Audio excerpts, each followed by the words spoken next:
Hi guys, welcome back to the channel. My name is Dimma Otutu, and on this channel I mostly talk about personal finance and self-development. In today's video, I'm going to be sharing with you some good money habits that I've developed in my 20s. We all know that money plays a very significant role in our lives, so developing a very good money habit can help you achieve financial freedom. And you can see a lot of times we've been talking about financial freedom, and for you to be able to get to that financial freedom, yes, maybe you might be making a whole lot of money, but if you don't really have good money habits, you can also lose them very easily. So each time I keep trying to evolve and learn more ways to handle money or make more money. So I'm going to be sharing with you some of the habits that have been helping me walk towards my goal of achieving financial freedom. And the first one is emergency fund. I would always keep talking about emergency fund because I recently got to use mine and it was very freeing and relieving. And what that means is that I lost my job.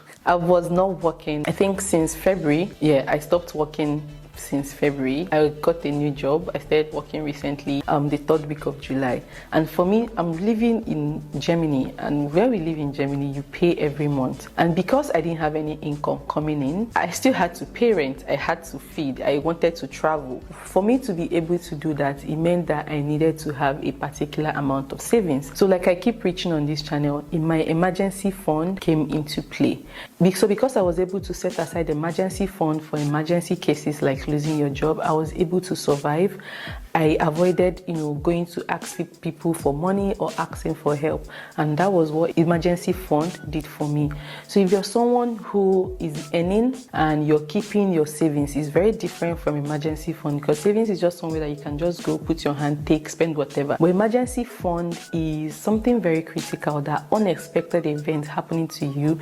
So instead of you running into debts, you can go through your emergency fund and then use that money to take care of yourself. An emergency fund is money you've kept aside that can last you 3 to 6 months of your expenses without you having to run into trouble. So I made sure that I kept such money for rainy cases, and in that case it happened to me and I got to use it for the first time. So emergency fund is one good habit. If you haven't started it, start it. So every month you can just bring out a little money, but try to work towards having an emergency fund, which is money that can last you 3 to 6 months in case anything happens to you. So whatever expenses you make every month, multiply it by 6 and keep it somewhere that is easily accessible. That is an emergency fund. So that's the first good money habit. The second money habit that I have been using is continuous learning of personal finance. People might not really understand the importance of learning about personal finance, but it is extremely crucial because some things get outdated. So I always try to find ways to increase my knowledge when it comes to personal finance. Okay, what is going on now? How can I improve my savings? How can I improve my passive income? How can I improve on the knowledge that I have maybe when it comes to investing? Learning how to get better at money is a continuous process. So as I've been doing that, I've been learning ways to get better at handling my personal finance, be it budgeting, be it savings, be it investing, whatever it is. Always make sure that you're someone who is eager to learn and who is always learning about personal finance. It goes a really long way. So the next good habit that I have is smart spending. And what smart spending means is you spend differentiating, and what that means is being able to differentiate between my wants and my need. They are two separate things. So these days I try as much as possible to limit the way I spend on things that I don't need. So the essential things like my rent, my feeding, I always make sure, they are my needs. I make sure that I prioritize them. But some of the ones like luxurious travel, I travel, but then I try to not make it as frequent as possible just because I'm working towards something. I travel. If you watch my vlog channel, you know I travel, but then I also try to be conscious, plan ahead. I don't just get up every month and travel because I have the money. No. So I plan it. Okay, if I'm going to travel in August, I can start making plans in February, March, so that I can limit the expense of rush, planning. So because when you rush it, let's say for example, I want to travel August and I'm booking my flight first week of August, it's going to be way more expensive than someone who booked their flight probably in March or April because it's going to be cheaper. So those are the things that learning about smart spending so that you don't, waste money that you could have saved. I know that some people might have a lot of money money lying around, but you can also lose all those money lying around if you don't learn, being smart about spending your money. So don't spend on anything because you can. So if you want to spend, do I need this? Can I survive without this? If I can survive without this, then it's fine. I'm not spending on it. So I'm learning to not be doing all this impulse buying. That's also one of the smart spending.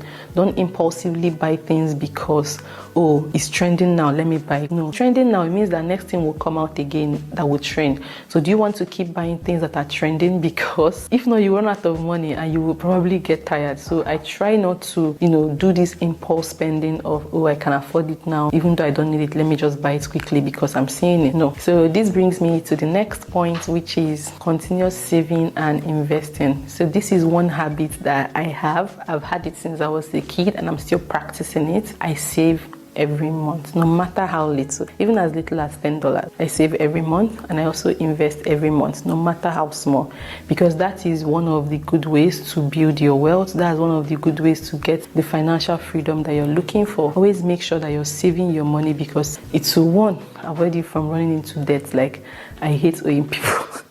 Anytime I think I'm owing someone, it gives me anxiety. I don't know why. I don't like it. I like when I look at my bank account, the money there is my money and mine alone. I don't want to owe anybody. So I try as much as possible to save so that in case of emergency, I can take care of myself. And also when it comes to investing as well, I do that because I won't lie to you, I've made more money investing than any other thing. So investing has really, really helped me. It's one of the ways that I'm beating inflation. Even though savings is also very good, I do both of them hand in hand. So I save, I also invest, because inflation can eat up the money in the bank, but investing, you're growing your wealth. You have the opportunity to make more money when it's invested than when it's saved. So I always make sure I invest and I save. The next good money habit is creating and sticking to a budget. This has been a serious game changer for me. Normally before, I used to create budgets, but I don't used to track those budgets. Let me explain. Before, I used to say, okay, my salary, when the salary comes, I'll take out savings, I'll use this for this, I'll use this for that. But sticking to that budget, it has gone a long way for me. So I have, some people use apps to track. I use Google Sheets. And why I use Google Sheets is just because every time I'm feeling it, because I feel it every day or every 2 days, every time I'm feeling it, I'm always going through what I have spent so far to be able to know, okay, oh, you're overly spending on this area, you need to take it down. So I track,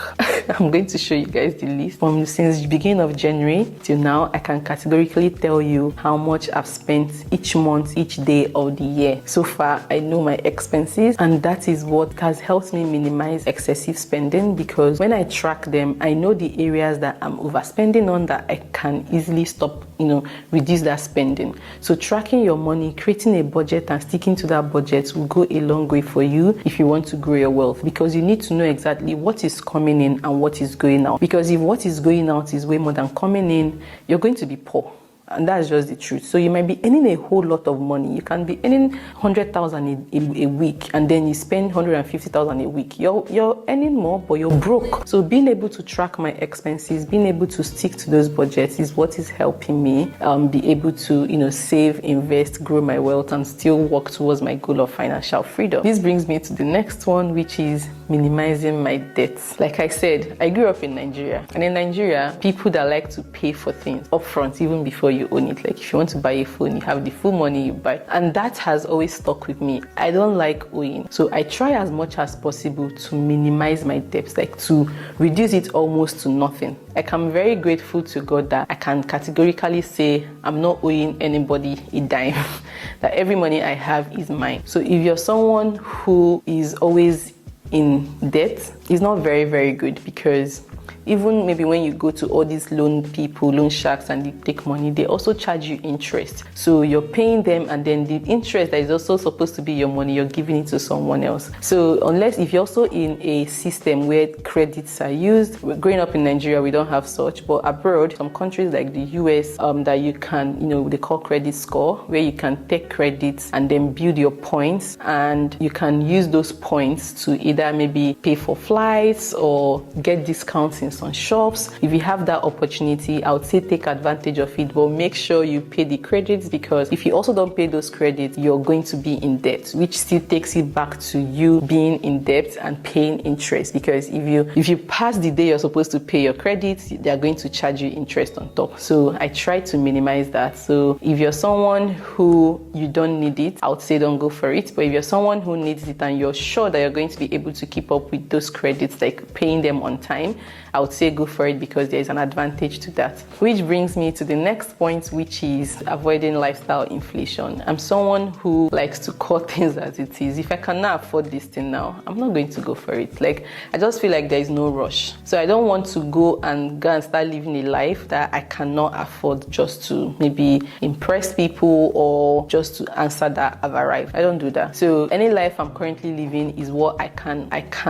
say my chest, oh, if you charge me 3-4 times, I can pay for it. So I will not go and start looking for a mansion that will be paying 6,000 a month when I know that life is very good. I hope to attain it one day. But because currently I cannot, I wouldn't want to, inflate my lifestyle. So I try to avoid as much as possible. If let's say my income increases by 30% and I was earning maybe let's say $100 and then my income increases to 130, for the next 6 months, I'm going to ignore that 30 on top and still keep living the life that I'm living with 100. And then maybe after the next 6 months, I need something maybe to increase my comfort a little bit. I can just maybe take out 10%. But I'm not going to, because my money has increased, I'll not start overly spending. No. So I try to avoid and take note of what am I spending on that is not supposed to be. So trying to avoid lifestyle inflation is another good habit that I have been cultivating, that I'm using in my 20s as well to be able to take to my 30s and beyond. The next one is regularly reviewing my finances. I know there are some people that don't do this. It has been a game changer for me, reviewing my finances. So what I do is maybe once every 2 or 3 months, I check, am I earning way less than I'm supposed to? How much is coming in? What have I been spending on? I review these things to either motivate me to go out there and look for more ways to make money or to reduce the expenses I'm currently doing. It's just like you doing self-retrospection on your life. You can also do that on your finance. If you do that on your finance, you will understand, okay, I'm not growing here, I'm not improving here. Okay, maybe for the past 1 year, I've been on the same trajectory, nothing has improved, maybe things keep going downward. But if you do constant review of your finances, you understand and see the areas that you're lacking. Maybe it's the areas of saving or the areas of investing or the areas of budgeting or the areas of passive income, like bringing in more money. So I always try to do that regularly. Which brings me to the next one and the last one, which is passive income. I've always known about passive income for so long, and it's something that I've also been doing. So each time I always try to find ways that I can make extra money. Having one stream of income is not very good, especially with this economy. I don't even know how people survive on one stream of income anymore, because if anything happens to maybe that stream of income, you're almost back to square one. So I try as much as possible to look for ways to make money. Like currently my passive incomes, even though the money is not so much, but at least it's something that I'm building, that I'm hoping that in years to come, they will be able to start yielding those 6 figures for me. I write, I invest, I create content on YouTube, I do some side gigs, because